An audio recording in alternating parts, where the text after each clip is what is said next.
French, right? Toby? No, the opening. No, the opening, no. Yeah, he's not French. He's not French. He's from Argentina. I don't think he's from Argentina. No, he's not from Argentina, come on. Now, I keep thinking of Fausti and that we have to get to him and so on. No, he's from Chile. No, he's from Chile. He's from Chile, yeah. Okay, some standard advanced French. Sorry guys, that's not gonna make the cut. This is boring regular stuff. Okay, King H1, maybe G4, F4 coming. Yeah. And we stay in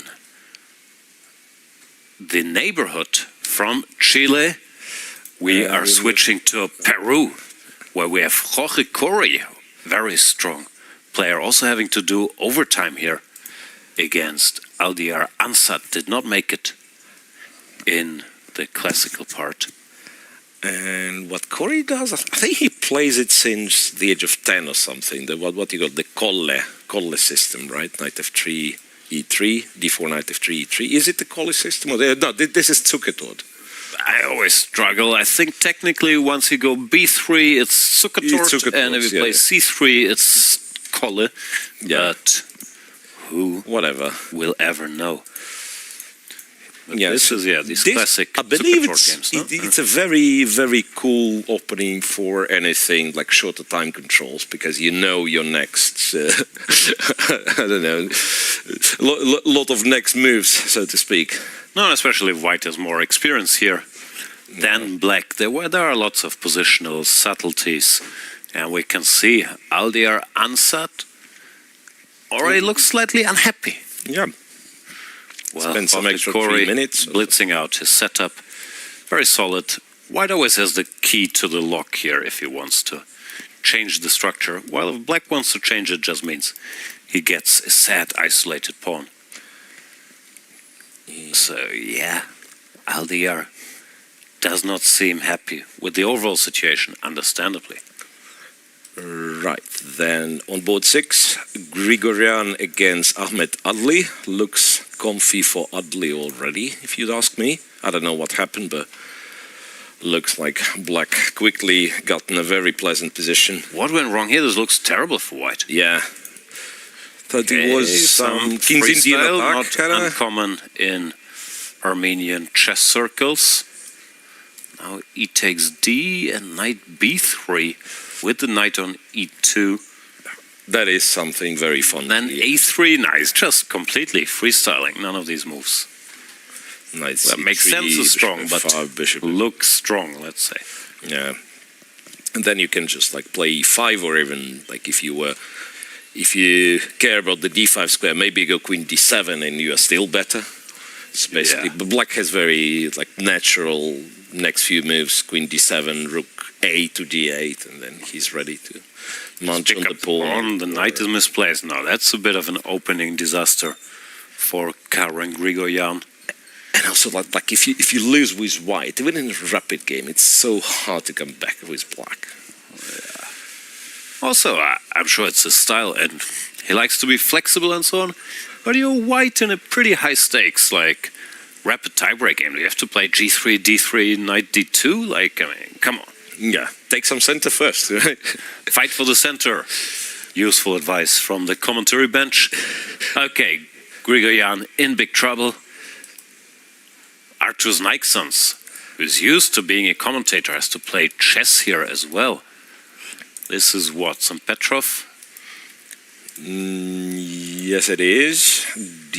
Alisher Suleimanov, maybe he missed the knight c6 is the way to go here according to the internet. But this is some pretty standard. Petrov. White has a slight pull. Black has to be a little careful. I'm not sure I'm fully sold on knight to f6, but still. Yeah, like rook to b8 is another kind of awkward move, it seems. But yeah. Still, black's position is solid, but white can exert some piece pressure, rook e2, rook a1. Yeah, and these positions are amazing to me because I'm never able to tell. Like some of them are, it's like there's absolute emptiness, and it doesn't matter what you do, it ends up in a draw. Some of them are actually quite unpleasant. No, and the line is very blurry between 0-0 and now you're in deep trouble. Yeah, So, true. It's complicated. But here, for example, even a very direct move like queen to a3, Threatening rook to e7. and with threatening rook takes e7 and bishop takes d6. And yeah, and black has to be What do you extremely careful. Yep. Yeah. Suleimanov. Pretty strong player in my book. Even, I would argue, slightly underrated. Made 2 draws, I was just checking here, in the classical portion. But now, he's on the back seat. All right. Let's get to Yegor Lashkin versus Jingo. Yeah. Oh, that's my line. Your line I can take credit in for it. English, right? But I've played many a Title Tuesday game in this very exciting line. The thing is, I hope future Title Tuesday opponents aren't watching, black can more or less force a draw with c5, queen h4, g5. But who has time to look at nonsense like this? Oh, wait. Take. Strangely, I have some weird memories that I probably looked at this. Yeah. I probably looked at this, and you don't need like a NATO supercomputer to show it, right? I mean, you just have to spend for 15 seconds. It's still very weird, and it continues, of course. No, Anish, for example, played this against Hans Niemann in the last round of the Grand Swiss thingy and got a very pleasant endgame. So if black doesn't want to go for murky stuff, he often ends up in a facing the 2 bishops.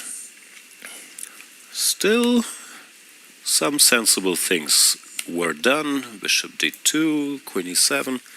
No, but this is what white wants. Now you sort of stabilize, no rook d1, short castles, and then the bishops can do some talking later on. Yeah, eventually 2 bishops might tell. Yeah, he played rook d1, covering this bishop, preparing castles. Bit unpleasant there. What can you tell us about Yegor Lashkin? Not much, to be honest, but I've figured out that every now and again there is like 1-2 players from Moldova coming seemingly out of nowhere, and then they reach 26, 50. That's been the case with Bologan back in the day, long time ago. And well, we all know he's like highlight winning the Dortmund Super Tournament. Then Erdogmus at some point was a very, very decent grandmaster. So yeah, maybe it's time for another Moldovan star. Pick up mantle. Yep. So then we move to Max, to Mad Max. My boy, Max Varmadam. Is he a Mad Max or not so Mad Max? He's not that mad. He's very solid, very clean-shaven, well-dressed, polite young man. There he is facing Lalit. We've seen a bit of the classical games that were a little up and down. Either side could have won in the classical portion, but in the end, they played 2 draws. Max Varmadam there. With the black pieces, normally very well prepared. Looks like he got a good position. While Lalit was... That's a mix of everything. I wanted to say it's a London, then I've seen a knight on c3. I wanted to say Jobava London, whatever they call it. Yeah. But then it was... everything, everywhere, all at once. Queen e2 looks wrong. c4 is what Compy likes. D takes c. And d5 with the mess. Well, queen 2 is a bit slow. No, black can even take if he wants to. Yeah, well, black played bishop e7. Black already played bishop e7. That's quite solid as well. So now none of your c4 will be any dangerous. I think potentially black is just better here. Yeah, like he castles, puts the rook on c8, and I mean, if you do stuff like knight c3, you better back it up with some violence. If not, it's just a bad French for white, where black doesn't have a silly bishop on c8. Not sure it's French with the pawn on e3, but we get the idea. Max nodding quietly. Yeah. And I think it's that time We made it. we've made it all the way to board 10 to check what Faustino Aura is doing. and the game is already delivering. What was this, 1G4? No, it was, believe it or not, but it was a Caro-Kann. It doesn't look anything Not this line. So remotely. Caro. C3, Knight F3, C3. Is it a line? Yeah, that's a trendy sort of thing. Yeah. People have started doing this. Queen B3, and again, yeah, like I imagine capturing on F3 is bad, so you go Queen D7, and Yeah, and then you try to win the queen with knight e5, takes, and you hope that they miss for them to bishop play e5. E6. Typically they don't. A6. Fausti's not going to miss that. C4, D4, G4, and Bishop G2, and Knight D2. Okay. So black has some difficulties developing his king side. Fausti was caught off guard here after c4. I actually know this line, but you're not supposed to play d4 as far as I remember. You're supposed to take and play e6 and then be a little precise. There is and get it out. only one game in recent database, and I think, let me check. Alexei Dreyev with black has won a game after replying e6 to c4, an immediate e6. Yeah, that's I'm also not sure a lot. computer likes a lot, but yeah. No, then you get this ending. After cd5, white is a bit better. And the computer wants d takes c4. I recall I was looking at this. But d4, strategically very risky. Yeah, He's a confident guy. He's saying, pass pawn, what are you doing? I'll keep some play, but it is risky. So g4, bishop g6, bishop out, rook has to cover the pawn, knight comes out, and white has all kinds of nasty, like c5, knight c4, knight e4, f4, f5, even knight f3, castles. Yeah, so I imagine like you cannot allow yourself to try to develop with e6 and stuff. You probably have to What go else? h5. You go h5 for it. Probably have to go h5, gotta go all in, but He played e6. he did play e6. h5, Okay. there was some mess like c5 takes c6. Wow. And then white probably wins by taking b7 next move. So e6 played, stopping c5 at least. Good castle, knight e4 also looks nice to bring the bishop out. Yeah, like knight e4 almost forces black to take on e4, I think, as otherwise, like, you don't play bishop e7, it's silly, and you can't play knight e7. No, I think he has to take it, and yeah, Brkic plays knight e4. Very strong, experienced Croatian grandmaster. In Germany, we call him the Croatian Rasmus Swane, which is high praise. Croatian Rasmus Swane, okay, Yes. never heard of it. Maybe not as high praise as Argentinians calling Fausti, the Messi of chess, but similar to us. Croatian Rasmus Swane, Messi of chess. Yeah, counts for something. That's I'm sure. 94, yeah, Fausti. Speaking of this Messi of chess, are you a football expert? No, not expert, but by any stretch of imagination, no. I don't know Not much, at all. but I do know Messi, when he was like 11 or something, wasn't he sent to this La Masia, this Barca school? But they said he was too small and too weak to be a football player, and then he got growth spurt, and it all changed. So I'm not sure if they call an 11-year-old the Messi of chess, if they mean like growth or... They call him the cool Messi of chess. F7, F5. F5 played, whoa. Which is objectively... Does make it messy for sure. Objectively not a great move. But what is your kind of temptation? What like first second move you'd make with white? I would think, I know I'm winning, but this kid is gonna trick me. That's what I would be thinking. Because, like, I thought, well, you want to keep it kind of tempo-based, so you take on f6, not to retreat the knight, and you drop significant. That's significant part of significant part of the advantage. So you're actually supposed to G5 to take on f5. Yeah, GF5, and I'm not sure. EF. Yeah, EF with the tempo, but then you go to G5. Well, actually, knight d6 is also quite tempting if we are if we are honest. But Oh no, and he took on f6. he took everything. I told you. Yeah. It's quite possible. Croatian Rasmussen is keeping it solid. EF6, but now you get to develop with the tempo. You take on f6, right, and the Knight takes. You can see Fausti is relaxing a little bit there after knight takes f6. You're thinking, okay, again, worst is over. Following the compy advice now, white apparently has to go knight to g5, Which h6, knight on f3, so that is like a lot of jumping with one knight, and you probably end up like capturing on f6, which is already equal according to the machine. And all of a sudden the black structure starts making more sense as well. Wait, I have the center. Yeah, I have a pass pawn. No. Ante Brkic recently hasn't been in his best shape. He used to be a very stable 2-6-30, 2-6-40 player, dropped a bit to 2-5-79. And we can see Oro is trying to reach the 8th rank with his head not quite there, but he looks confident. Yeah, I'm looking at some games on the games below that. Well, there is some excitement, but not something out of this world. Jobava, as you would guess, has another absolutely crazy position, but that's very, very often the case with him. Well, not crazy as like wildly complicated, but I'm absolutely unable to tell what the opening was. Sorry, I'm studying Faustino Oro's body language, not so much the game.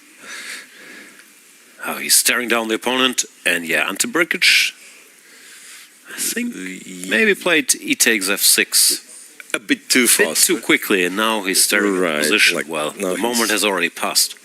So he senses that, it's a critical moment, but in reality it was a move ago. Yeah. Can you do something like bishop f4 now? I mean, it's probably not the greatest of ideas, but like at least... Probably that's what he's trying to calculate. I'm blundering, it turns out, because after bishop f4, black can take on e4 with the bishop. Bishop takes. You cannot take the rook because the other bishop's going... Yeah, bishop takes, and then bishop d6. So and we've lost a lot of tempi. And also, this is the piece distribution that black wants, right? The light square bishop, which can't cover the dark squares against the horse here. This looks all right. Now, Brkic took on f6. Now, after gf6, black can start getting very optimistic about his chances. At least long term. I'm not sure if white is worse. He's got to be careful, but... Castle. This is... what do? You go h5? Do we develop the bishop? I don't know where. c5, g7, somewhere. Probably not g7, because I don't want to allow c5 from white. Yeah, I guess bishop c5 is a natural move. h5 is kind of the most... Always a wild card. h5, I guess white goes g5. The sharpest, like h5, you probably don't want to let black take, so you go g5, and then you have to have a move after g5. Because you're not taking g5, you're not helping white to develop, so you probably, don't know, bishop. Yeah, compy says bishop f5, black slightly better, but it doesn't mean, that doesn't mean much. Where after h5, g5? Or? Yeah, h5, g5, bishop f5, black is slightly better, minus 0.2. Yeah. Sounds reasonable. Quite tricky. Okay. We have a result. Mateusz Bartel has lost. He lost in like 3 minutes? His queen got trapped. Aronyak, not to be confused with Aronyan. But how did this queen get to g4, man? It's like it's something...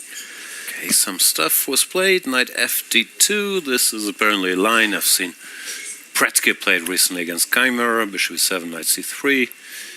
d6, also what Keimer did, although you could argue d5 or normal.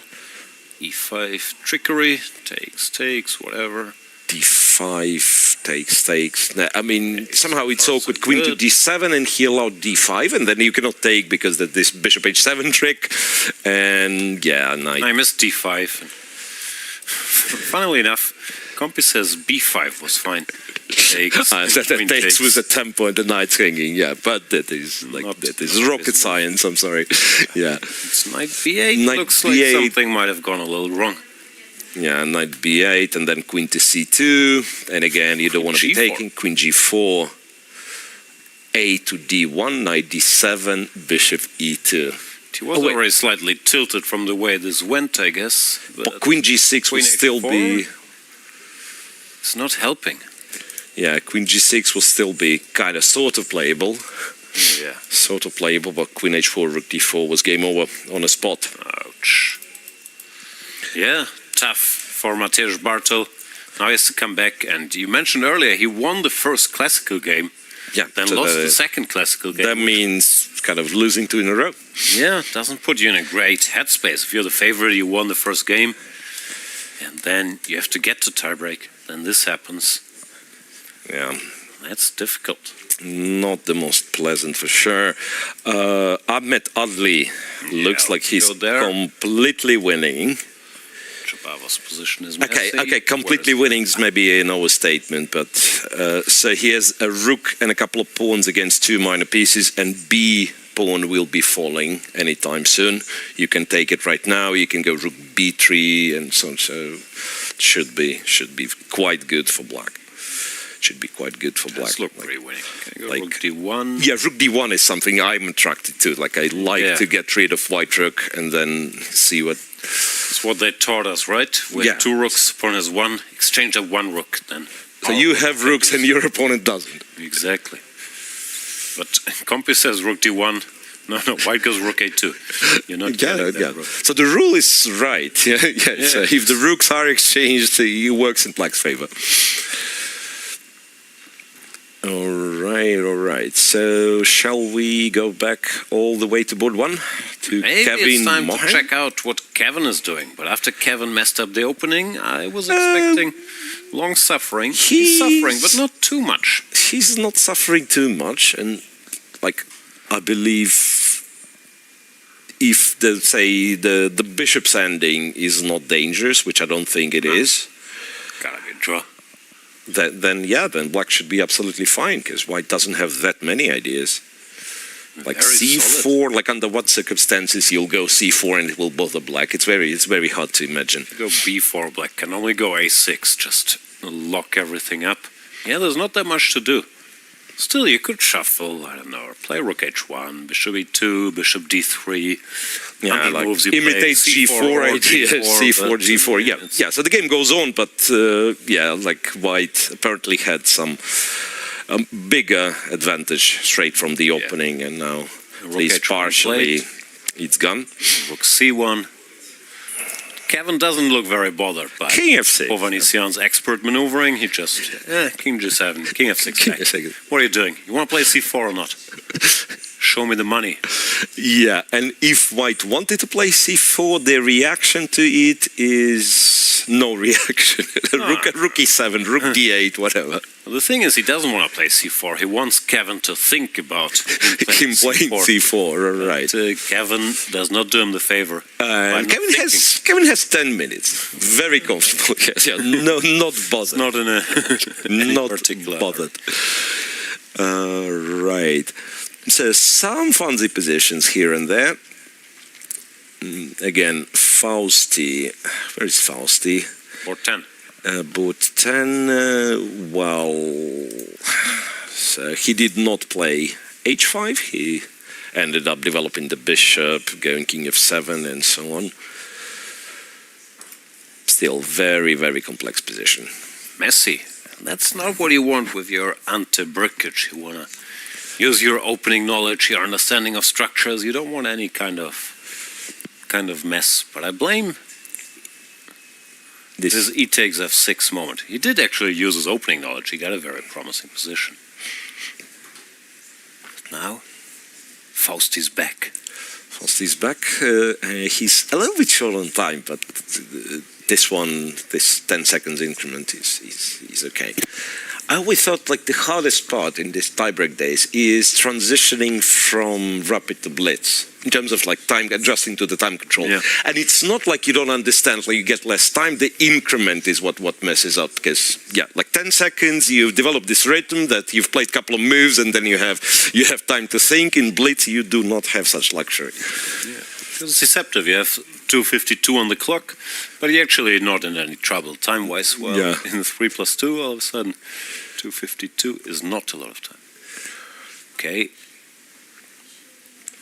All right, so Queen to F3. Played Queen F3. Targeting the B7. I mean, I'm not sure how serious is a threat to B7 pawn, but I'd take it. Why can't you take it? Also, maybe he's threatening bishop E5 or something like that.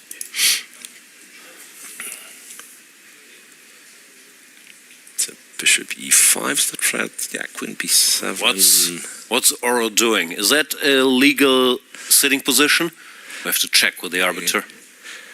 I think he put his feet on the chair, so he's now taller than Ante Brkic. Can you use his line in our studio? It's like if the chair, like, if something happens to our chair, which never happened before. I don't think I can do this without seriously hurting myself. No. So we'll have to wait for new chair for Jan Gustafsson. Different chair, maybe. Yeah, but seriously, he no longer looks that small. Okay, he's literally put his feet on the chair. It's like he's standing on that chair. To assert dominance. Yeah, he's towering over Ante. And the move is rook F8. What's that? Not computer's favorite for move. Bishop E5. Not computer's favorite move. F6. Looks a little odd. Bishop H6, you go rook E8. And then there's no trickery. Yeah.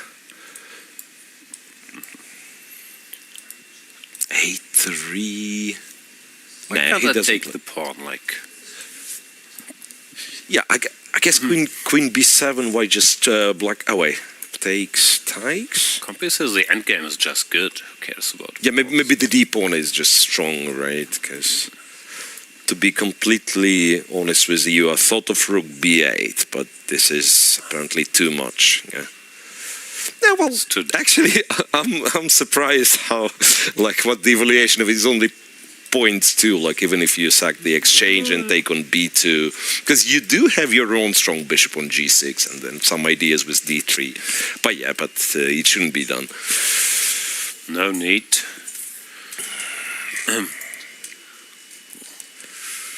What?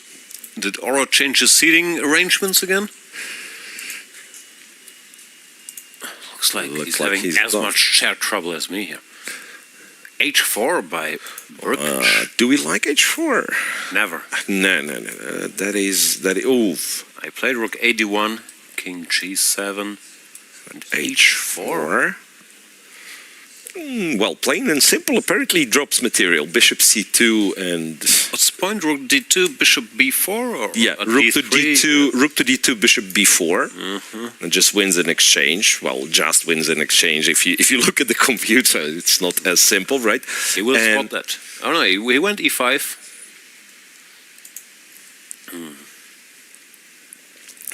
Well, he went E5, bishop D2, I guess, and the game goes on, right? H5, bishop C2, still annoying, yeah? Yeah, bishop to D2. I guess E4 we're happy to take, yeah? Show our deep understanding. Don't have to, actually. Queen F4 is strong, apparently, and then you're threatening some check. Yeah, we are happy to take on a next move with the bishop. Well, so Fausti down to 30 seconds. That is alarming. I'm sure he's good at blitz. He's flagged me plenty. Put the bishop on C2, Fausti. No Then results anchor it. yet. No, H6. He Man, doesn't, no doesn't seem to results care yet. about that. The only result we have so far is Bartel losing, but we've already covered that. Nothing else, and no immediately kind of lost positions or anything. Emre Can is apparently lost again. Bojan Maksimovic. All the rest is like the evaluation bar hovers. Yeah, well, and Adli, Ahmed Adli is completely winning. Ahmed Adli is completely winning. All the rest we declare unclear. Very unclear. There we see Faustino Oro, the youngest international master in history. The 12-year-old recently got a Grandmaster norm. His rating, here it says 2495, but he passed 2500. And on the Prodigy watch, he's higher rated than certain Magnus Carlsen, for example, was at that age, than Erdogmus was at that age. Stuff's happening in Argentina. H5 played, he's begging for the bishop c2, d3 business.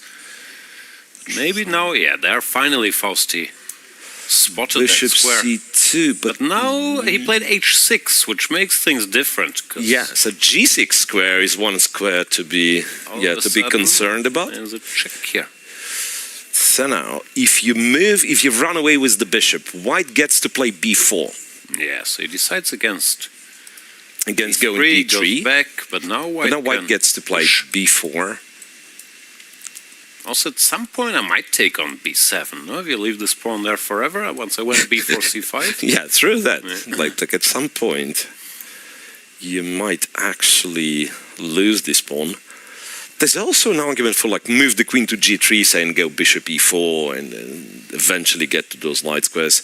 But yeah, b7 might be taken somewhere. So bishop e7. And now, bishop for example, e7. I would give that b7 pawn good hard look. Bishop b7, is that queen g4 or some nonsense? No. No, he just trades, goes rook b8 now. Doesn't care. Now he does rook b8. And yeah. Destroys my beautiful chain. No, but c5. C5 is strong and... c5 is good, yeah. c5. Fausti went rook b8 defending this. Starting to worry, but he's lost the initiative, no? So you take, and then bishop f6, you go bishop check on h6. Oh, king takes, you go check. Bishop g7. No, I mean, man, it's sophisticated. It's not going to happen. It's sophisticated, right? Because and in the end, there's also this rook on b8. Seems to be hanging. That's one of the winning lines is actually not queen f4, but g5, king h7, c6, which I don't take responsibility for. Quoting computer, it's fun, cool. Fun and everything. Yeah, but rook e5 probably will play f4 like a normal person, but rook e5, yeah, was very crushing. Yeah, but f4 played goes into the tactical books.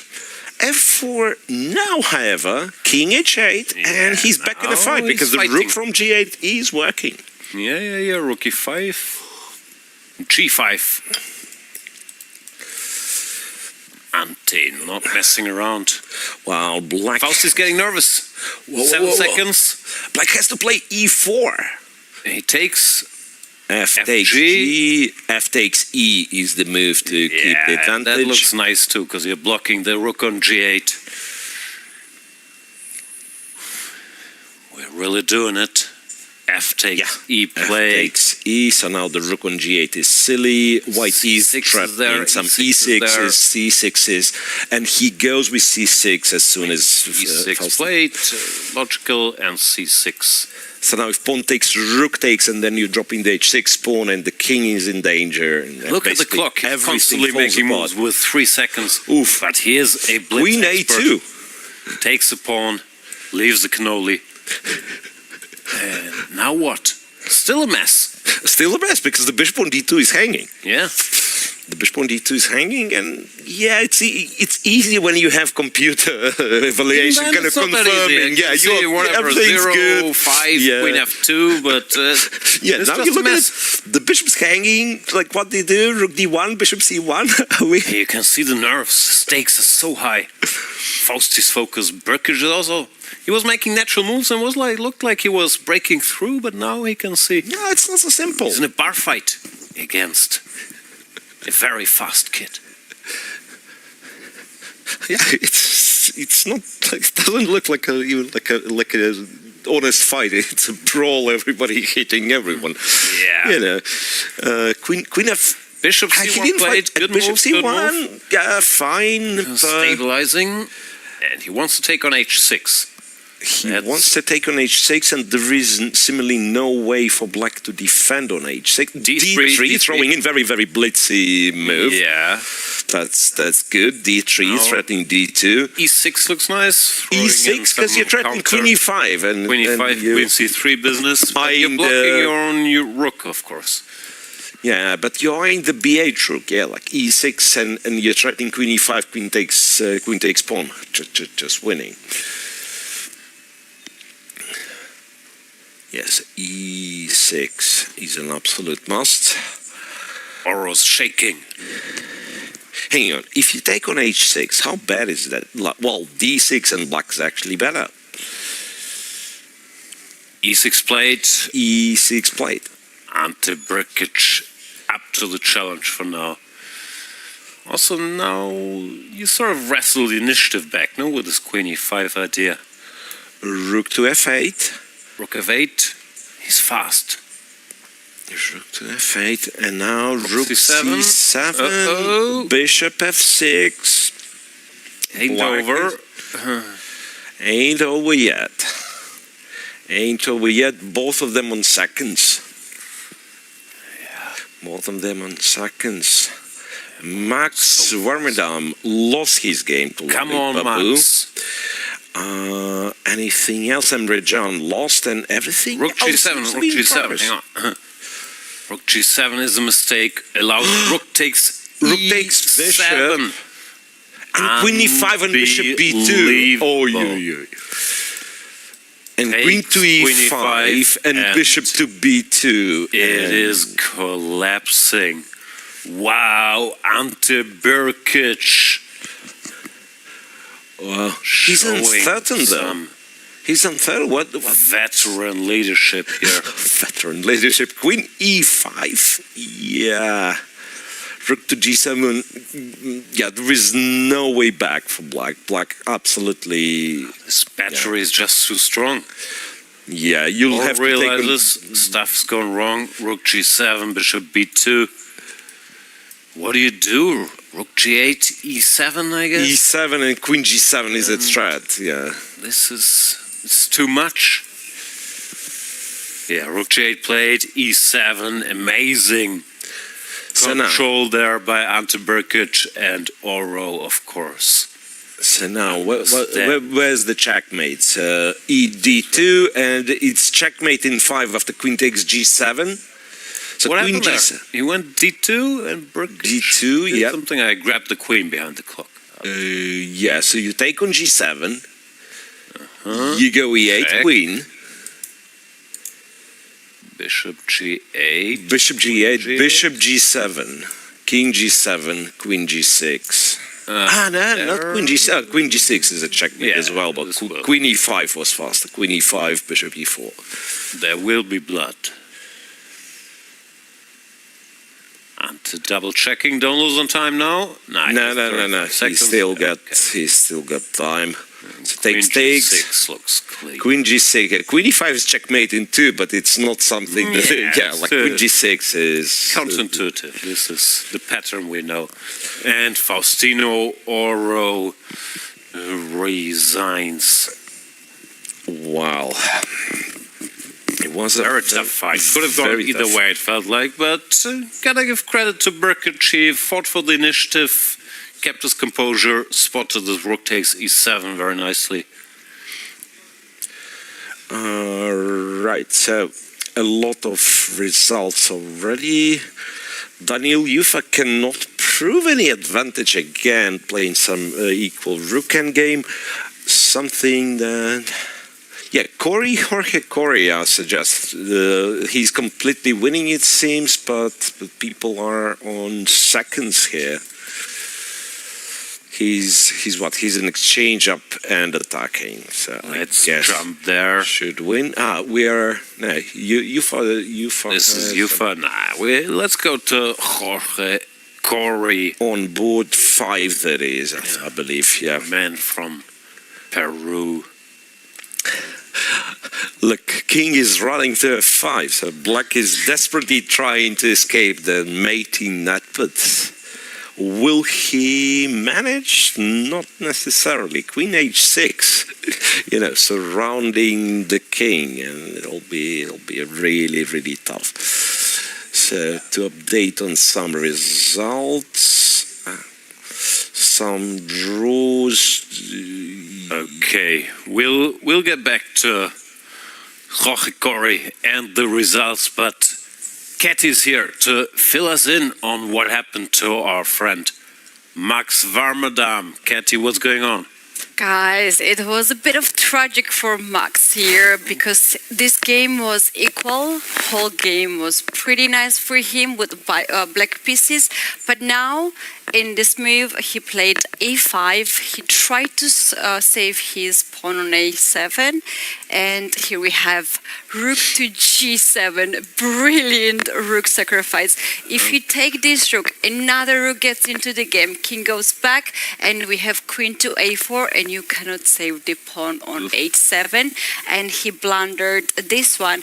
Basically, the king was guarding the pawn on g7, and he did not really found that as an issue. Instead of a5, he had to play here a move like queen to d6, give up this pawn, and then to play queen to d4, trade the queens, and to go to the end game where he's attacking the pawn, and here he has really, really decent chances to make a draw, and not a problem.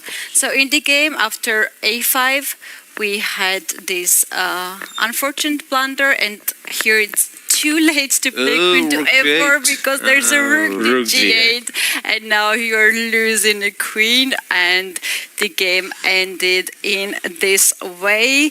Unfortunately to him, things are really shaping quite fast here on the first board. Here we had the whole game. It was quite quiet game, and Kevin here with black pieces, he was holding pretty nicely until white decided to give up the pawn on h5. Let me go back here. Yes, in this position I thought it's going to be a draw very fast, but here he decided to go with h5 to sacrifice this pawn, and king g3, king h4. This is a very nice road for the king. Here we had few more moves until he pushed the c4 and tried to break through. And yeah, currently here we have this position. What is your take? It should still be a draw, but what I don't understand is why did he allow c4? Like instead of he shouldn't have of bishop d7 before c4. Just play king g6, and what can white do? Then he doesn't want to drop the h5 pawn, but you don't need that pawn, no? Like king f6. Yeah, it was a draw. It was a draw. Yeah, just shuffle the pawn back and forth. Yeah. And after c4, how dangerous this can be for black? Structura is better. I mean, structure, of course. Yeah. So there's still some like suits here and there, and you know, white has d5. It should be a draw, but it's very annoying, basically. Yeah. All right. Maybe he played a little too quickly, felt he was out of danger. Of course, still good showing by Kevin Mohan, but he's going to be upset if he loses this one. Yeah, indeed, he's doing really good in this tournament. Very young player, only 14 years old, coming here from Malaysia and showing his past, going to the tie breaks against very experienced grandmaster. He should be very proud. And yeah, still this game is on. Still equal according to the computer, so nothing is lost. But I have a feeling, Hovhannisyan, we'll find a way to ask another question now. Not sure what question, but something will be asked.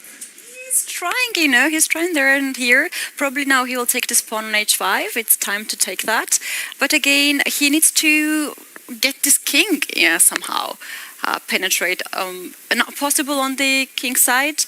Do you think there can be somewhere it's a d5 kind of move? Breakthrough? Well, eventually. If you're not paying attention, right? Where and how.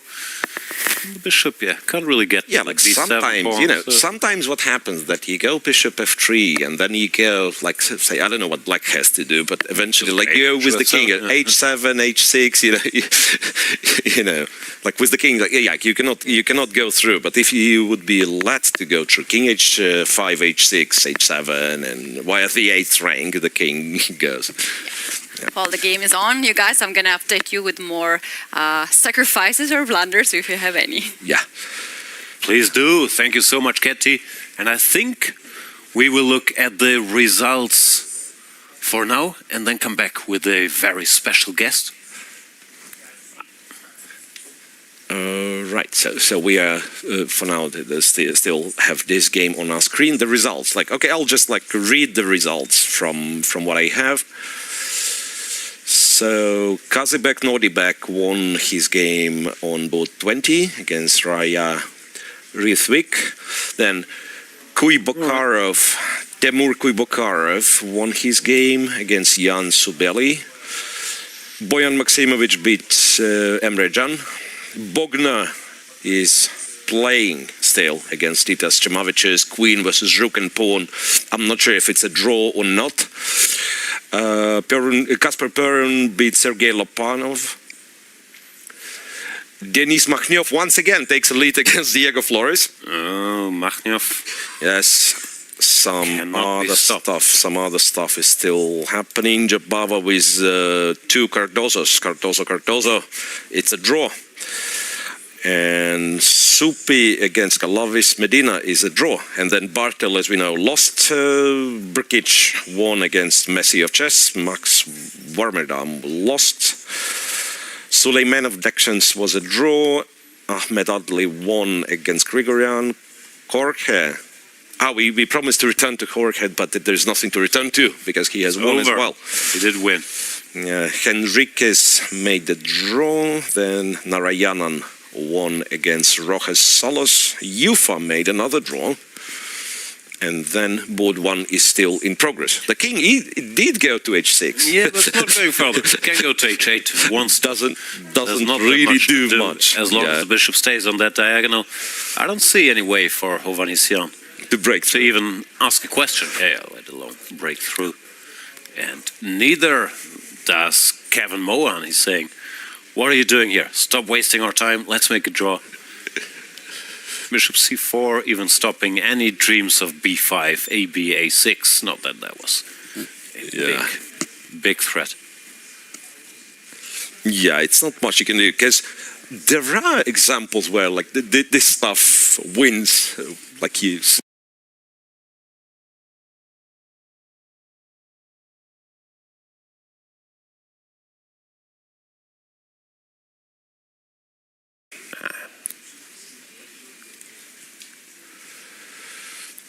Right, so quite a bit of draws. Jobava's game was crazy again, I think. Yeah. Flores.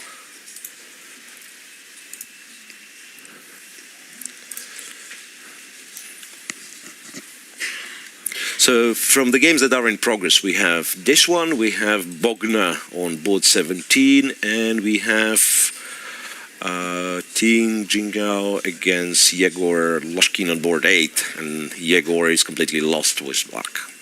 It's only 3 games running. Wow, Kevin is even flexing, offering the opponent game. I mean, you can do this with the king on g3 though, so there's not much to be done. Big risk. He's not worried. Flexing. Bishop h5. He could go bishop f7 if he wants to insist on pawn endgame offerings. He doesn't have to, but yeah, he does. He does. Now he's into pawn endgames. That's a bit of a, showing off indeed, because he didn't have to do it. You could just shuffle e6, d5 all just the to be time. safe. He doesn't want to think about bishop e8 or whatever. And Hovhannisyan still committed to this game, but where's the idea? Not my favorite topic to start to talk about, but on move 85 was the last pawn capture for now. Yeah, and you also mentioned if the game goes longer than 90 moves, the entire schedule goes out of the window. So now we were supposed to be starting the next round in 5 minutes, which is not happening because the rules are such that after game 1 of Rapid is finished, there should be at least 10 minutes break before the next game will start. Yeah. And all the second games of each portion start simultaneously. So it doesn't matter if you are if you are, let me think, if you're Bartel and you lost in 15 moves, still you have to suffer and wait for this game to finish. Now it's 99 moves. Hova's made 99 moves, but breakthrough ain't none. Come on, guys. That was good.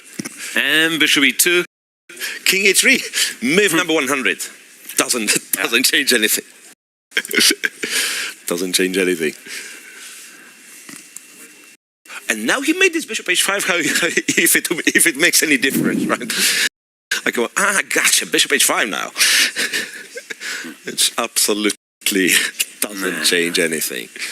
And sometimes this works. You keep making moves and the opponent lets his guard down. I can't see a single idea, but sometimes there are no d5. I imagine, like, if your king is like on h7, then maybe like d5 and the king runs to b6 queen leap quickly. Well, he does go d5 here. Oh. He does go d5 here. Well, it's not like if he's at risk, even if he just, like, even if he just drops the pawn and, bishop takes, king to d4, king to d6. Kevin is not impressed. Not impressed at all. So now what do you do? You go to e4 and you go b1, e4, b1, I guess. Like if you...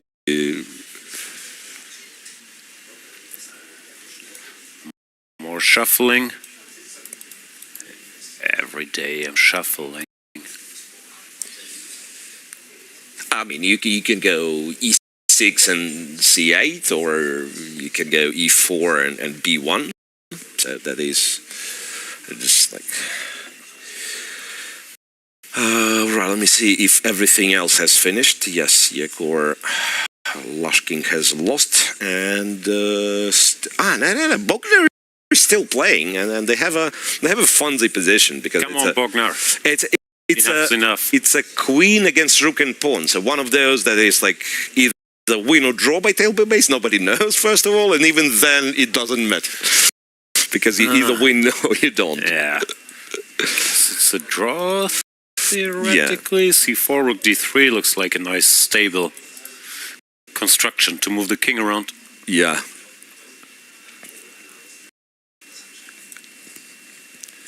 All right.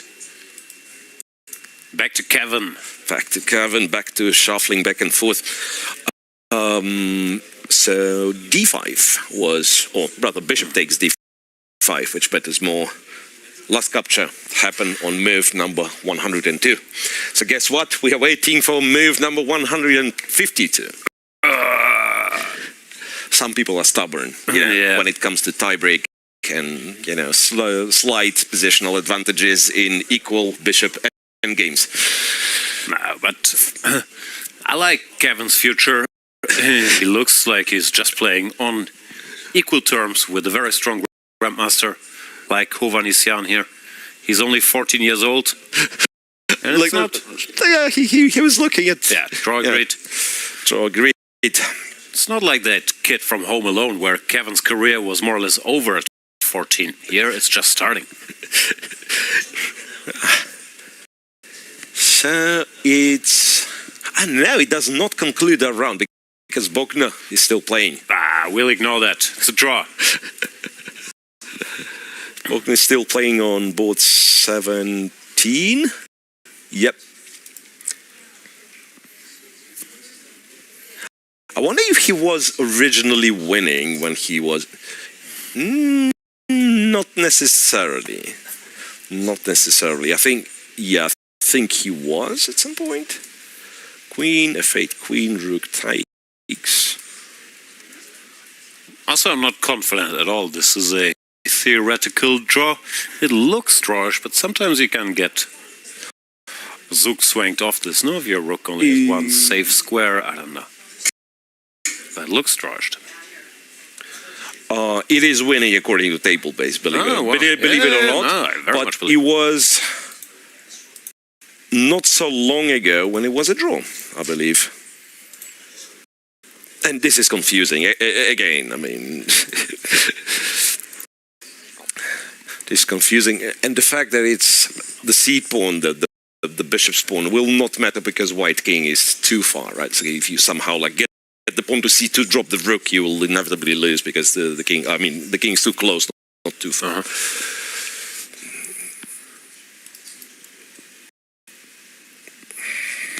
Well, again, like if you ask me, what is the weighted 6-1 black? That's like... I have no idea. Also, these things just feels not worth studying them. No, first of all, you won't remember. Secondly, it never happens. The exact same thing you studied. Third, over the board, normally the attacker has good chances, and there's the defender. Yeah, true that. You just make only moves, so it's just not worth it. There's too much chance out there. If anything, this type of positions you're studying maybe the defensive methods, right? Maybe. So, like, I'd say rook and bishop versus rook, for instance. You remember the Philly position? How you need to.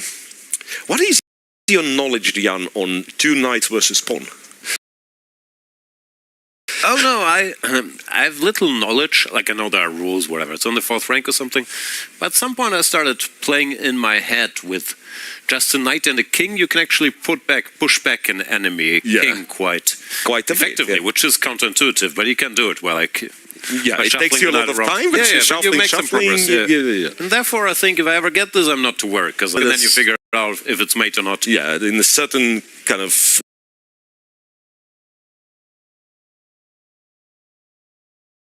area of the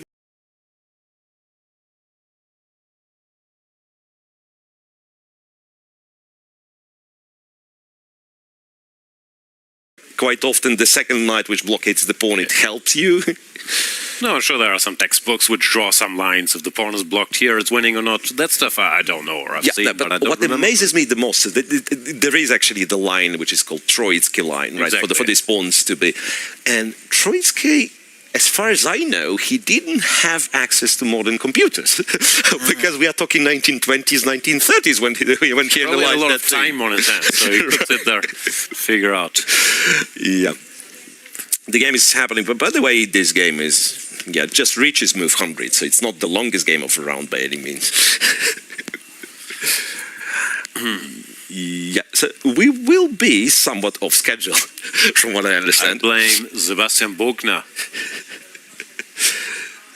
Now we're zouk swinging. We're really doing it. Zouk swinging and King c2, Queen b4, and your construction starts to crumble. Right you are. And then you can't actually... Well, I guess rook d... It looks like you can play... he's played rook h3, which is very scary, because you never know if that rook isn't h3, being lost to some checks, but apparently that is correct. Rook h3... Stremavicius. Queen b6 check. Now... King c7, Queen Isaak. Sorry, King c2. No, but he goes King c3. Here's King c3. So now... Yeah, and check on f6, he goes back to b3, I guess, and this is how... Queen b8. Yeah, it amazes me. It amazes me how some people have this ability to, like, go with the rook far away, still not to lose it to double check, because that's exactly what I would do. He understood his construction was collapsing if he doesn't do it, so you might as well, and then if the rook is gone, it's gone. But no, he's good. Yeah, back to d3, and it's... So move 84 was c4. We only had move 104. Yeah. Probably can put the pawn to c3. Let me give you a bit of not so useful information. So apparently, after rook d3, king e1 was the only winning move. Was that because the other moves, it says win prevented by 50 moves rule. So you would win after queen e4 and queen e5 check and queen h8 check, but you would require more than 50 moves. Well, king e1 wins. King e1 wins in time. Yeah, that is what table base tells me. Now, yeah, of course, queen f5, rook h2 is. By the way, rook h2 is a draw, and it doesn't say win prevented. So rook h2 apparently is just a draw. Okay, don't ask me why once again. Rook d3 didn't happen. Yeah, now queen a5 wins in time. Queen b5 no. Loss prevented by 50 moves rule. It looks like it's going to be a draw, no? It looks like Bogner's not making progress. Yeah, precisely. If I switch off the database, it's like nothing happens. Yeah, exactly. Yeah, this construction with rook on d3 and sometimes go into h3 just refuses to collapse. So far. There's another strangely, I mean, there is some strange way to. There was some strange way to make progress, but like the check from B8 going Queen A8 again. I have no idea what it is. Feels like he's also out of ideas a bit now. He went Queen. Yeah. He's hovering around by now. Also, you don't have time. Like if you don't know or spot an idea to form a plan or figure out he's in Zugzwang there. You just gotta make moves. So here it's actually maybe surprisingly one of these positions. It's harder to be the attacker than the defender. Yeah. Again, back. apparently King E1 now wins. Oh, not King D2 though. King D2. Can we play for win now? C3 check? Well, not play for win, but C3 is just a good move. Yeah, it looks nice. Yeah, C3 played. C2. Man, who's better and why? Yeah. No, I mean, after C2... In King D2 we got Rook King D3 D2, and bail out, but might as well. D3.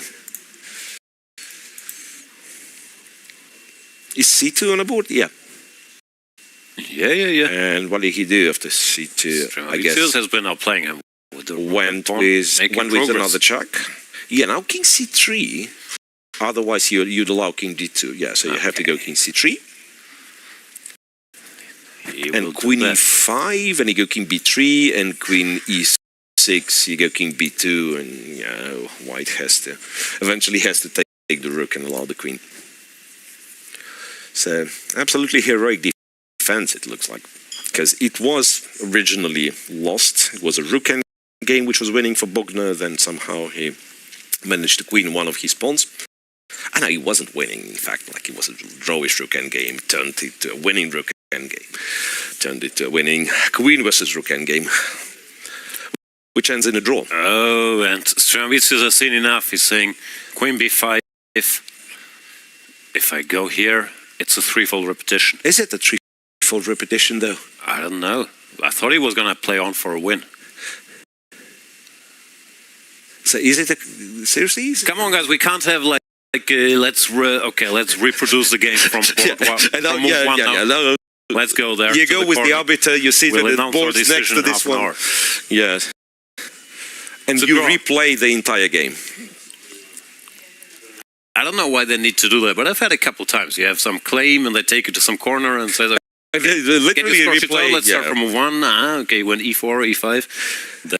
Then 2 hours later, you get here. And here, count to 3. To be honest, I mean, I understand he might be getting a bit irritated, but also, like in this position, for a change, you don't need to claim because you probably already understand that it's a draw, right?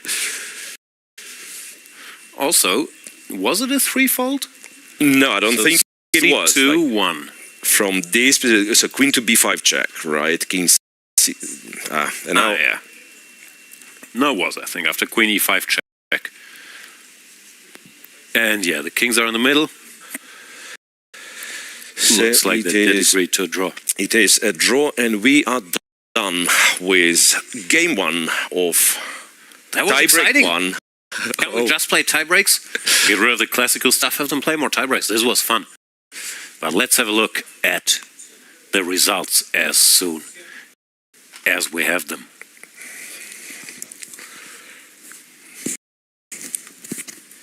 All right, so quite a bit of draws still, but quite a bit of people taking lead.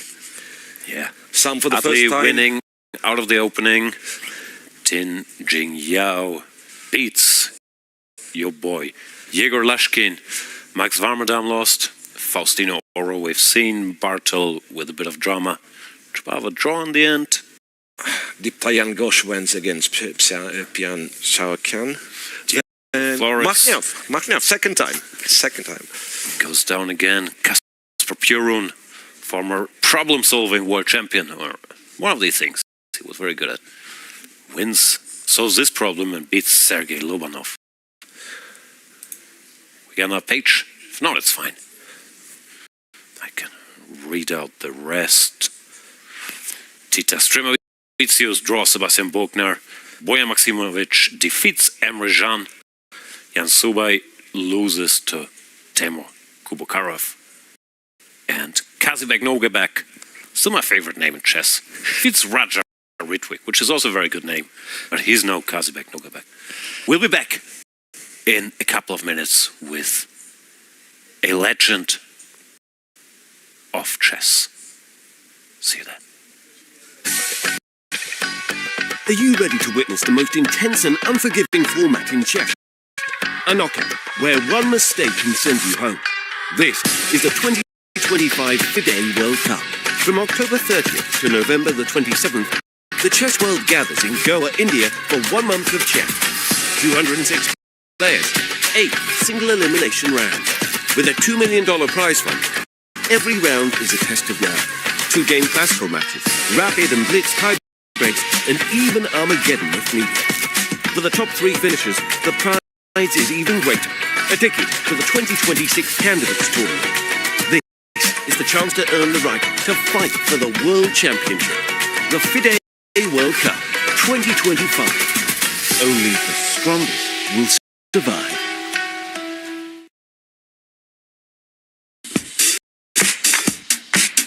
Goa, an adventure paradise like none other.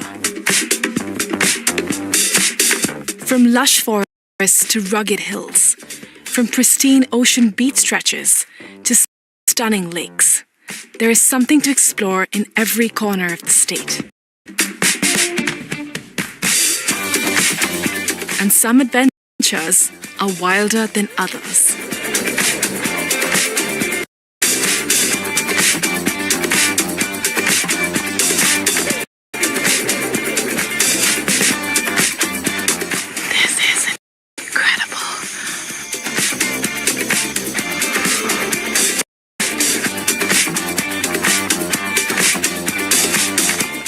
Watch postcards from Goa on National Geographic.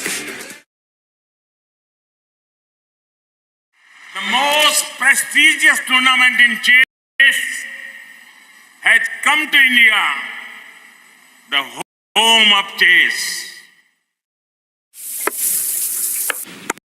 अरे यार अरे क्यों चालियो घोड़ो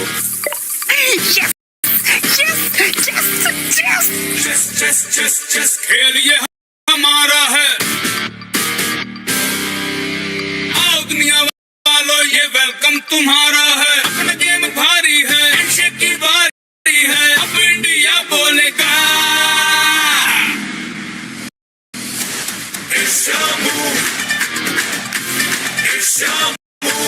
गोवा कर रहा है wait come don't be late ए तो कोई खोद शतरंग के सारे रंग सदियों से है अपने संग शतरंज बिछता है हर आंगन विश्व को दिया हमने विश्वनाथन डंका बजा है गोवा सजा है खेल जमेगा खूब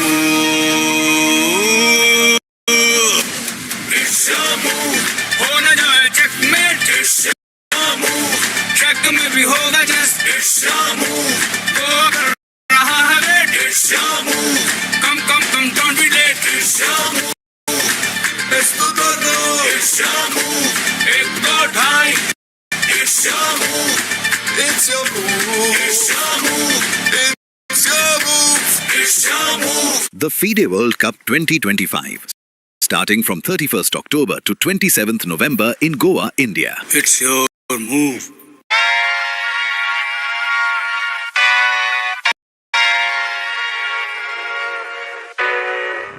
Oh my God, I'm just playing with him now, yeah. Oh my God, what she saying? Say it loud, yeah. I get respected. I'm in the gym, but I am not flexing. The woodpecker method, because practice makes perfect.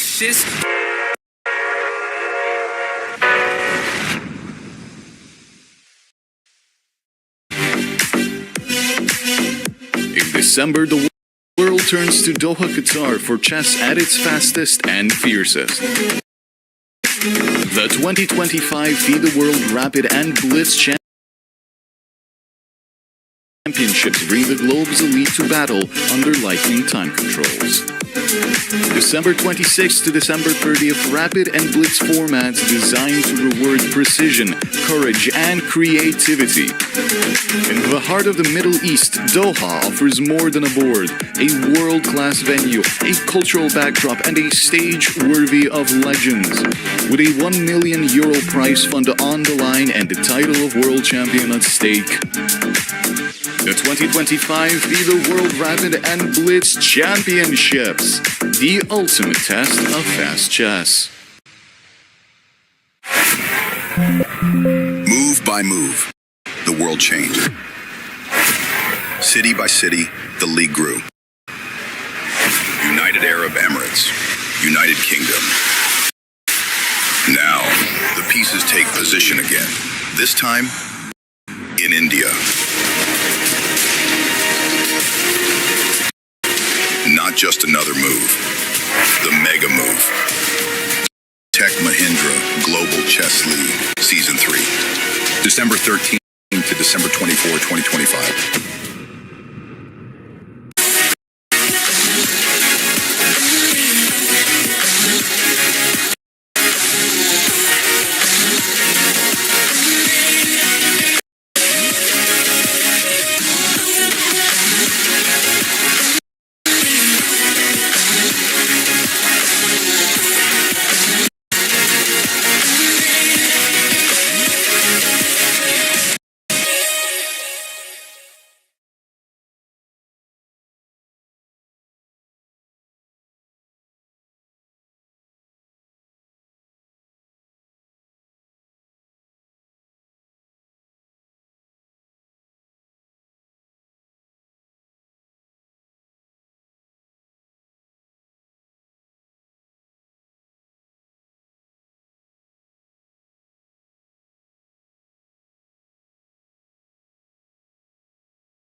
Welcome back to the second tie-break game. I'm Jan Gustafsson, and I'm honored to be joined by the legend, the five-time world champion. Vishy Anand is here to join us to watch the action.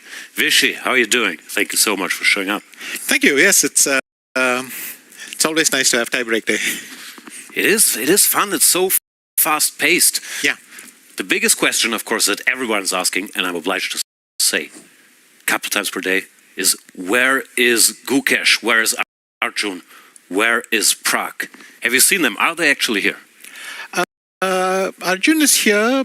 I heard Prague is here. I guess Gukesh is getting in today. Right. If he's coming from Chennai, his flight should have landed at about same time as me. There's only one direct flight, so I assume he's coming like that. But I don't know if he's coming from somewhere else. So this is tiebreak day. This means we have 20 players still hoping. We have 40 players still hoping, 20 matches to join the big guns in the second round, because we have 50 players, the highest rated, that will join round number 2. So tomorrow you get to see all these guys in action. How is it for you? I know you're being asked this a lot. Do you ever get the itch of, I wish I was back in the action playing this thing, or are you happy sitting here? I think you lapse into it. If you're sitting here, you almost feel like it's a chance to play, and very easily for a second I might make a move involuntarily, even if not with the hand, you do it. But no, I'm not. I'm pretty comfortable not playing. Let's put it that way. Which game do you want to see? Early days and everything. I think we can point out that Faustino got a dream position, or rather, and Berkic is going for one of the sharpest things he could do. So Faustino playing for a win. He went for d4, knight f6, knight f3, d5, e3, which nowadays is a thing, and c5 very principled. Yeah, but we got a reverse knot move, and you don't get better winning chances than that. So I think Faustino can be happy, but at the same time, Berkic just managed to play g5, g4, so this is kind of special. It's not just the queen side. I think here black is quite advanced on the king side. I think he didn't have to play d4. He could have just castled or something. So g5 was played here. This I've seen before. The computer for some reason yells to play g5 here. I think it's queen e2 or whatever, but e4 played. He goes d4 when he had other options. Well, yeah, he played g4 first. No, he played g4 first, and knight d2, and then and now he has other moves. The problem with castles is it also White hasn't committed ed5 yet, but maybe bishop e5 was possible. I don't know, instead of d4. Yeah, d4 feels wrong. I'm not sure if it's bad, but it feels committed. Well, I would play knight c4, and I guess I will play knight c4, and if bishop c7, then bring the other one out. I think 2 easy moves to make. If knight c4, can I take your pawn? No, it's too much. I could just throw in a5, but I could also play queen takes g4, maybe? Does knight d2 win a piece? Hang on, instead of... after knight takes e4. Yeah, knight takes d4, I bring this one out. I don't think queen takes g4, maybe? Queen takes g4, maybe? Knight d2. Bring this one out. I don't think it quite wins a piece, because if you take, I take on d6, you go king e7, but anyway, he's gone back to c7, yeah, so I think it doesn't look... But c7 is nice, because after knight d2, at least you can play bishop a5 and get rid of one of the knights. Maybe that's the thing. Faustino Oro. What was your rating when you were 11? He's 12 now. I might... I think I got my rating only at the age of 13. Or 12 at least, not before 12. So I didn't have a rating. Well, those were also the times when you needed 2200 minimum, right? Yes, so like nowadays, where everybody's rated. There was no rating below 2200. Yeah. It simply didn't exist anywhere. So I played my first thing, and my first rating after my first rating tournament was 2285. So that was my starting point, and then I went from there. I started with 2205, just barely squeezing in. So h5 played. Faustino Oro, the Argentinian prodigy, lost the first game to... Should he just go knight b3? You'll play knight takes e4, I guess. Yes, so no, I wanted to get in a5, b6. But the danger here is that black has collected enough pawns, and maybe he can even give a piece, and get out. So white doesn't want to cash in whatever trumps he has too early. Maybe h3 is a decent move, I don't know. If g3, then I could castle, something along those lines. Yeah. Does look very bad for black, but maybe. Yeah, g3, but I think h3, I'll play rook g8, sorry, actually. Oh, you just sidestep? Yeah, and if h4, I might take with the rook. Black needs some activity, and I think this might...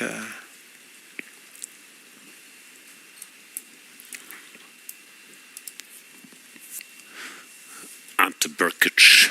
We call him the Croatian Rasmus Svane, which is high praise. Very, very solid player. But of course, in Rapid, Faustino, he's a bit of a blitz legend already online. You could tell he's fast, so you don't feel safe with these, whatever he has, 100 extra points, right? Yeah. Well, I didn't in Italy and in Spain when I played him and I didn't feel altogether comfortable in the faster formats, but what the hell. Do you win though? I survived both. In Italy I won both games, but then in Spain I had a torrid time. So, do you have opinions? We were doing this, what's called Prodigy Watch the other oh my God, day. sorry, just quickly, SL Narayanan, is he already winning a piece? Let's jump there. Which board is it here? No. It's upper... It's upper rook, and rook? Queen b7 check would kind of finish the game. Yes, it's over, yeah. Yeah, okay. Resigns. h3 and handshake, or bishop g5 or whatever. So, no, sorry, not g5 then, well, e3 maybe. Bishop e3 should clinch it. Rook d1 d1 doesn't look terrible. Yeah, that's over. There we are. SL Narayan. Oh, last trick. Rook I think bishop f4 might convince the wary to give this one up. But it doesn't look like he really believes in it either. Okay, so Narayan, I think he won the first one as well. We'll go through. Let's switch to our other talent, Kevin Mohan on the top board against Hovhannisyan.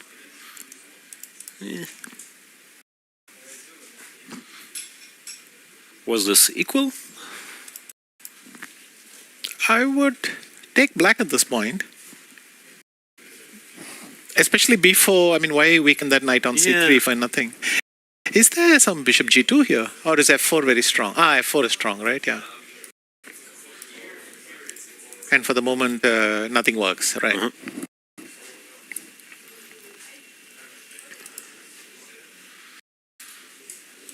It just goes rook c7.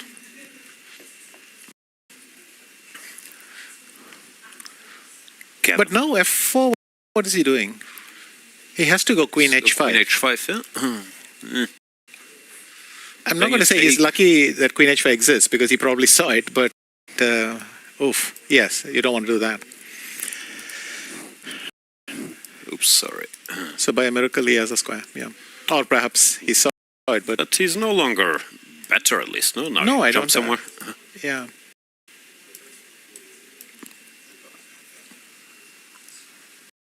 No, this kid, I have to admit, I'd never heard of him, but he drew the two classical games very comfortably. Also held with black. No, he does seem to be a huge hope. Yeah. Just good. 14-year-old from Malaysia. And I would guess if you check your pairings, if you're Hovhannisyan, and you will play someone 500 points, 300 points lower rated, you're not thrilled to see it's a 14-year-old. Here we are. Yeah, so he's taken that.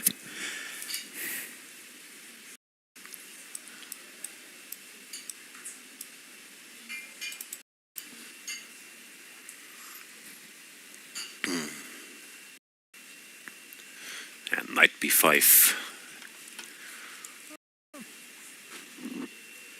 But I take, you take on c7, you take on b5, I play g5 or something.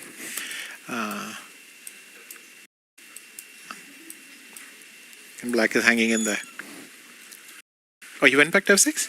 Oh, no, that would be, sorry. I think even G5 is slightly useful. I could get that one going.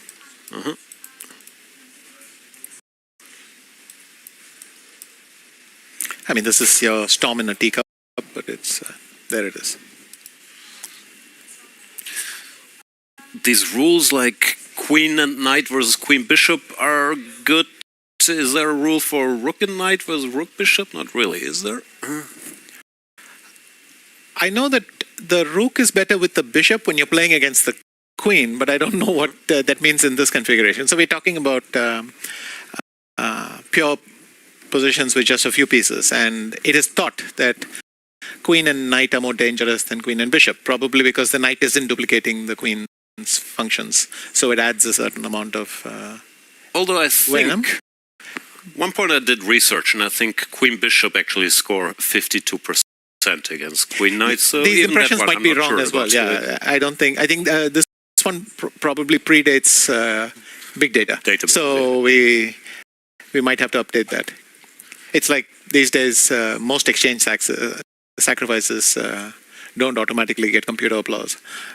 So it tends to be skeptical on principle. No, yesterday Pansulaya was playing this rook takes e3 exchange sacrifice in what's his line? D4 knife 6, C4 C5 D5 G6 black goes E6 okay, sure. D5 And then there's E5 positional compensation.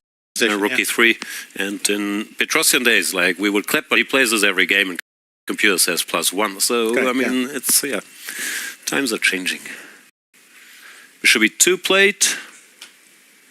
I mean, knight G3 is sort of progress. I think bishop E2 might not have been. Bishop F3. Then I play knight F5.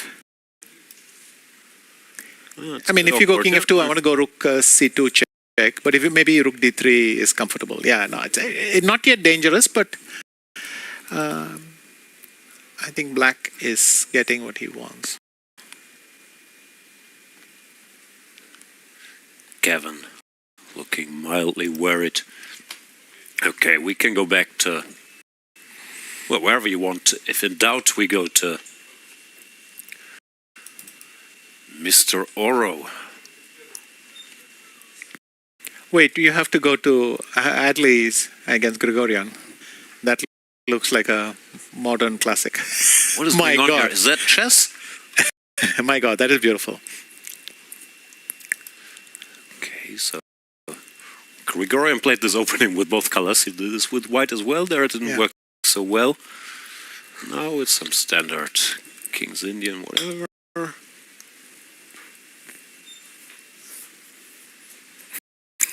It seemed a tad hesitant. He went rook b3, then he went rook b4, then he went rook b5. Step by step. Slightly, I would say, indecisive, but...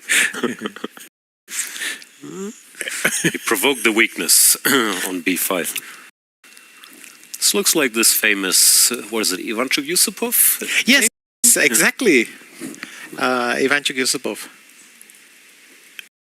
So that's a candidate's tiebreaker in 1991. So, were you in 1991? Are you? I was playing the same tournament. I was there in Brussels. I lost to Karpov in the 8th game, and then Ivanchuk and Yusupov went over to the tiebreaker, and this happened. But in fact, I think Yusupov beat Vasily in the last round as well. So quite a comeback. He won this classic game in this, and he won this Samish Nimzo. Or no, this was the rapid. Yeah. The one with the H2, but to get there, he won this Nimzo, correct? Sorry. Showing my age here. I was actually following that, not live, but with the newspapers we had in 1991. Yeah. So what's going on? Rookie 1. He's... Adley, I mean, Adley having trouble? seen the engine eval, I can't take it out of my head. So I was about to say I don't know if white's better or worse, because it could be both, but maybe the white queen is just so trapped that even rook a8 or something might work, or just a quiet move, rook c8, something which simply passes the move back to white and asks white where... There's not much he can do, apparently. Yeah, that hasn't helped the eval bar much. Maybe rook d8 was fine.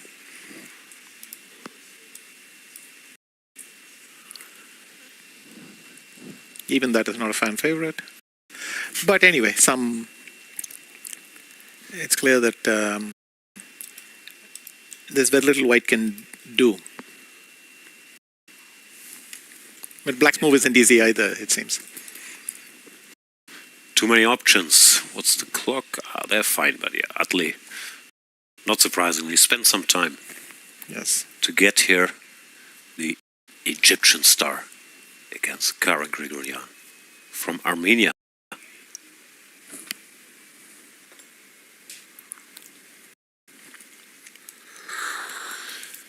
You never played in this format they have now, right? Where it's the 2 rapid games for tie breaks, or did you have something Yes, similar? of course I did.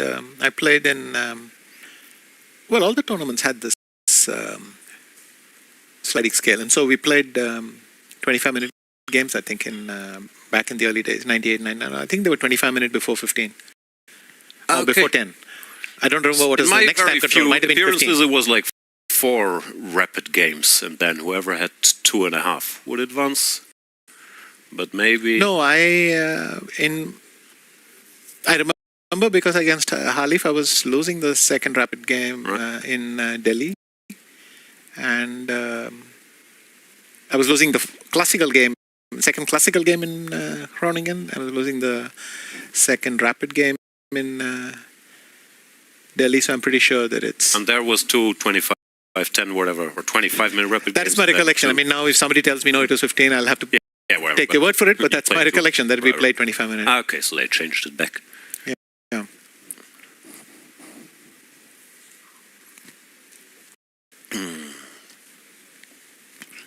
Okay.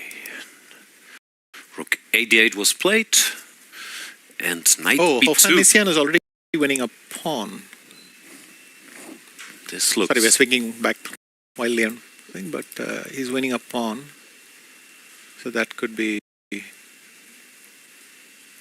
Oh, cool. How do you win a pawn? A4, knight c3, yes. And nothing to do. So that's significant for Robert. Oops, sorry, I clicked something. Yeah, he will make it through most likely. Pawn is gone. I mean, now I go back. Maybe knight b2 check is nice, just to kick the king around a bit, right? Yeah. Oh, that's a pity because he was playing very well. He had an excellent position, just no near. But I mean, I didn't like knight b5 because I simply didn't see why exchange those particular pieces. I would have rather exchanged the bishops and kept some symmetry. Yeah. I mean, if you don't see that you're better, then also with little time, I'm not sure how much you can factor this in, but the knight is trickier, right? So, yes. I mean, to leave. Well, as we saw, it seems to have confused him a bit. Yeah, you can play where knight e2, any move. Okay, so now Kevin is out. Let's check back in. Well, most likely he's out. He's not out yet. With Faustino. Weird position. Who's better and why? Well, black is threatening bishop takes g3. Ah, no, there's a rook on a3, sorry. In fact, I was thinking even queen g2, there is no queen e3 follow-up, but of course with the rook on a3, it's fine. What should... maybe he could go something like queen b6 and try to double on the h file.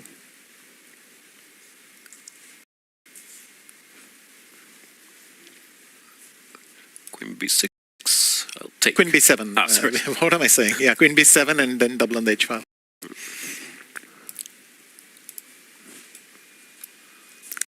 Though anyway, knight f1. It seems to me that black is seriously worse now. Because somehow it's easier to see black getting mated than white. I mean, white still has knight f1, the rook's on a3, pieces where you want them to be. But it's harder for black to put his pieces anywhere good.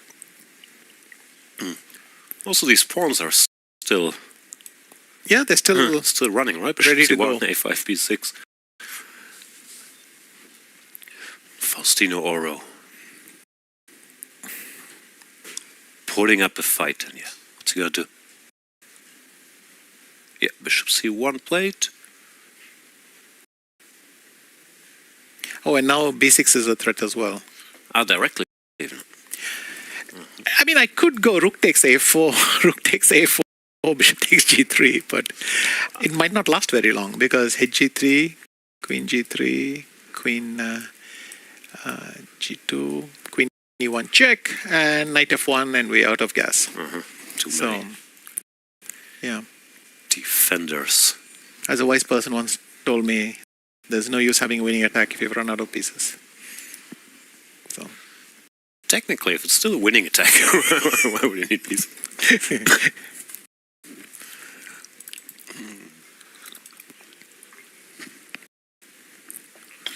No, it looks very tough to play also. Yeah. Brkic is down on time.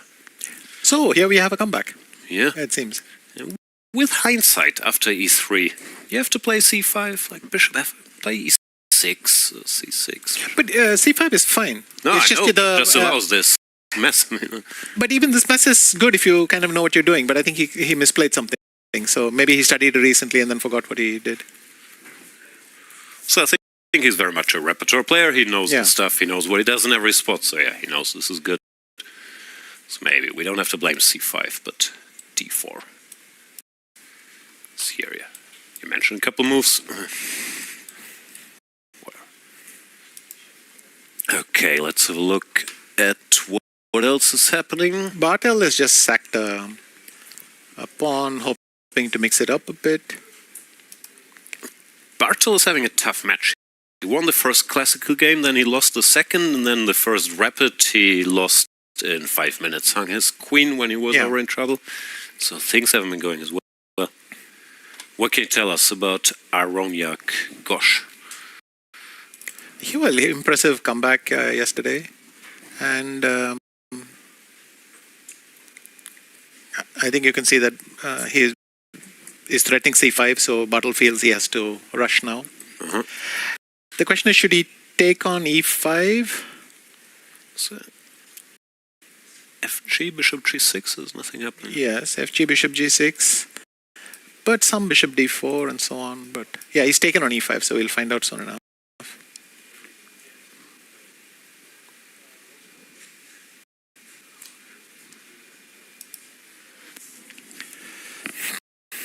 Or should I maybe play rook e1 first? No, he's taking on bishop d4 right away. Now I could slip it to... Oh, rook e1, he would have gone bishop d6. I think that's what he needed to stop. Okay. Yeah. So now he must play queen g5.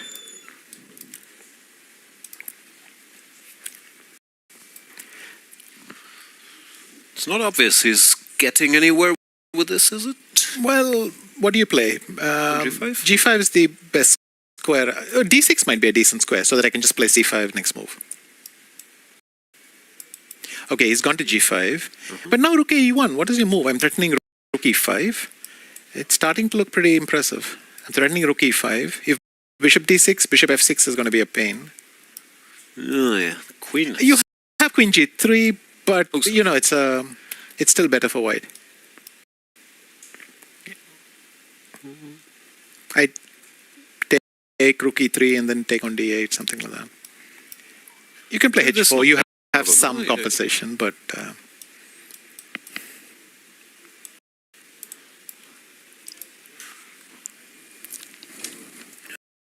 okay. Bartel desperately trying to come back again. Has he gone rook e1? Yeah, he has. So the other thing is I could play... If I go rook e8, you might double on the... I know what I can do. I can go rook e8, defending the bishop. And if you go rook e5, I can pause for queen h4. No, then queen e3 is... I've just pinned myself, right? So that's a no-no. Okay, he's given the exchange. He's gone bishop d6. So I think the line we were speaking about will happen now. He's gone bishop d6 and giving Bartel the option, or maybe the first move of bishop f6, because there's no other move left. Unless rook e3 was a point instead of bishop f6, maybe rook e3, because I'm taking away the last square from that queen. And if you go rook e8, I mean, kind of my idea depends on rook f3. And I'm threatening, yeah, rook takes f7, hopefully. Okay, he's taken the exchange. No, he's gone for it.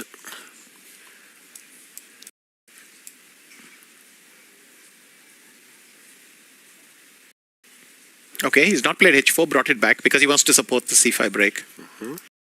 And knight d4. Okay, this is very good winning chances for white.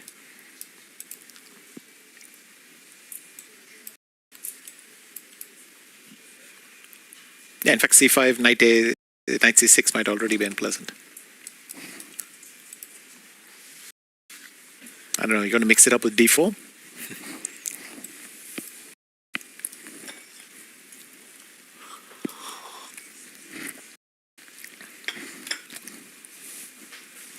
Yeah, so...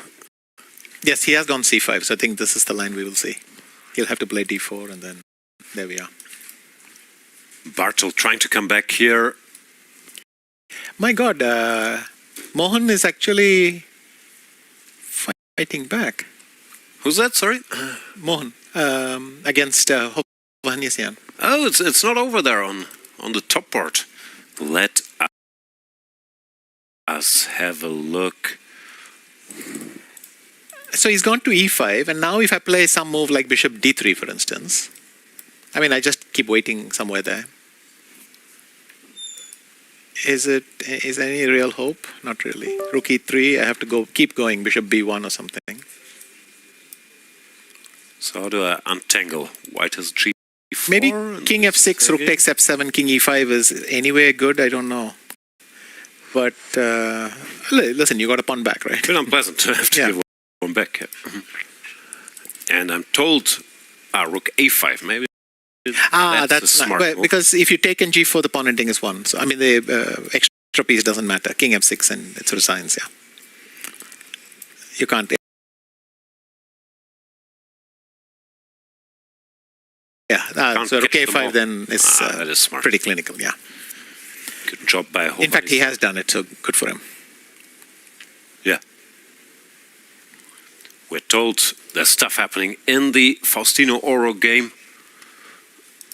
So he managed to get in b6 and a5, rook b5, queen h7. Actually, Wamadam is winning now as well. Okay, let's finish one at a time. Yeah, but, let's look at this. No, this is hopeless. It is simply hopeless, right? Because the rook got stuck on a6, and the last thing